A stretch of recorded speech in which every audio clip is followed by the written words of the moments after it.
So today I'm going to be reviewing Fairy Tail Hentai Chapter 331. That's right, people.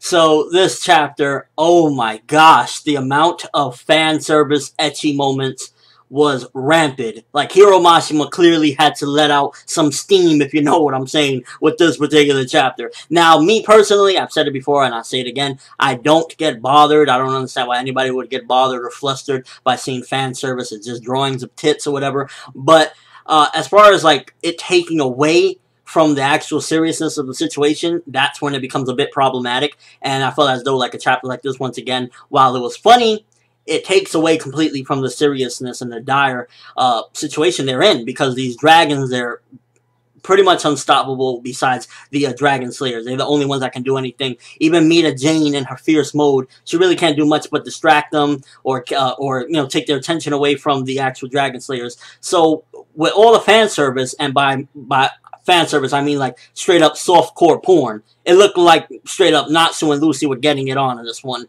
And obviously it was jokes and everything, but it was really, really fan service heavy. Like, the thing about it is like, it's funny to me. I think it looks, you know, whatever, it's funny, it's tits, I don't really care. But when it takes away from the seriousness, it's like, oh, come on, why are you doing this in the middle of this? You should have done this during the Grand Magic Games or something. That's when it's just like, I wasn't really too fond of the whole fan service and the jokes and stuff like that. Because, you know, Zirconi's a dragon and Jade is right there, and they're just all attacking. And it's like, we don't need that right now. But I didn't mind looking at it. Mashima knows how to draw Lucy in a great way. I'm just leave it at that. Now, the strategy that Natsu came up with, we didn't get to see what it is, but when she was listing the type of dragons, we got this fire dragon, we got this dragon. Maybe Natsu's strategy is to eat the dragons. Maybe he's like, oh, there's a fire dragon, I'm gonna try to eat this fire dragon. And it also could be because the way she was like embarrassed and like this ridiculous strategy, maybe a part of the strategy is to distract Rogue with Lucy's body or something, because if Mashima is throwing all this fan service around, I wouldn't be surprised in the least. Like, yo, look, some tits right there. Rogue is gonna, what's going on? And then bam, kick his ass. Because at the moment, Natsu is nowhere close to his league. Random, but where the hell is Gildarts? We need Gildarts right now. Gildarts would probably beat the shit out of Rogue. He would probably beat the living shit out of future Rogue. So I think Gildarts would be perfect to come at this time. They got all the dragons. The dragon slayers themselves need to focus on their dragons. They don't have time to be worrying about Rogue. So if Gildarts was here, he'd be able to take out Rogue. Or why isn't Makarov going after Rogue? I don't understand that. I think that they should really go after Rogue instead of having just Natsu. That's just me.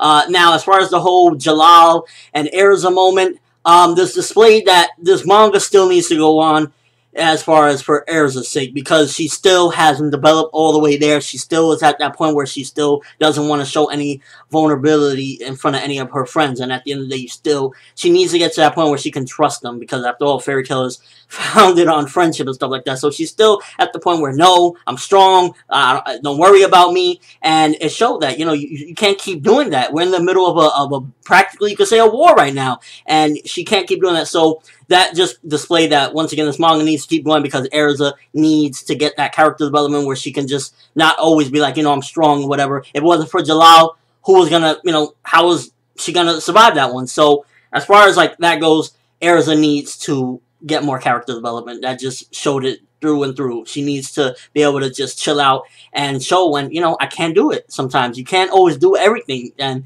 that displayed that. Now with Miliana showing up and seeing them, it doesn't really matter. At the end of the day, Miliana ain't strong or anything.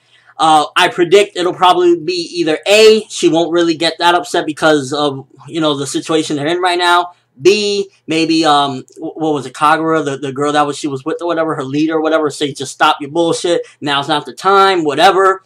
Or if she does lunge into her, I mean, really, come on, Jalal will grab her by her arms and slap her away, like, get out of here, now's not the time. So it's not a big deal that Miliana, if it was like a Kagura at the moment, then it'd be like, oh shit, you know, we're in the middle of something, this is gonna get, like, pretty freaking crazy. But Miliana can't do shit.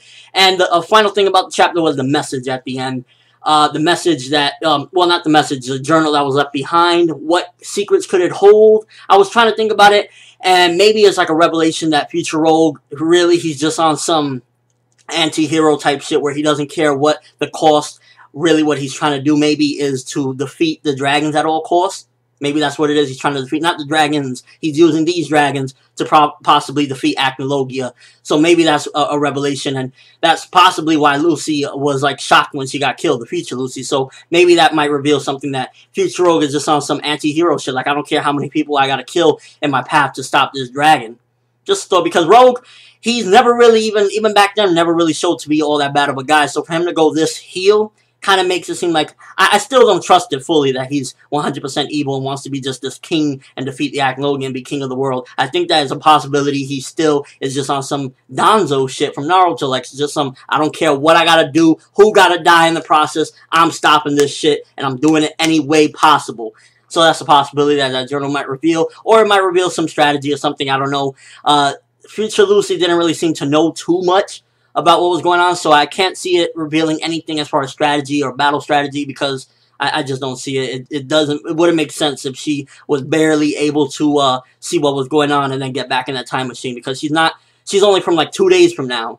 She's not like Future Rogue, like 7 years from now, so it might reveal something, I don't know. But all in all, this chapter, it was riddled with fan service. Like, you got a cool Wendy moment. You got a cool Mita Jane showing up in her, demon-looking form. You got a couple little cool things, but it was just ridiculously riddled with fan service. And again, I don't mind looking at it, but it takes away from the seriousness of the content, and it just really is misplaced at the moment. 2.5 out of 5, I give it, because it did have some cool moments, and the jokes, while they're funny, it doesn't really, it's not necessarily should be there, but it was still funny. So 2.5 out of 5. That's not that good of a rating, but it's not terrible either, because it did move some key things along, like Wendy is starting to fight the dragon, Natsu has a strategy, Natsu got to motorboat them tits, not let me stop. But let me know what you think. Were you disgusted by the fan service? Did you enjoy the fan service? Do you hate the fan service? Do you think Hiro Mashima really needs to get laid or something? Because he be focusing on that fan service, though. But that's all I have in this review. Thanks for watching. Hope you enjoyed. Thumbs up for the motorboats, because this was Fairy Tail Hentai Chapter 331. As always, people, have an awesome day.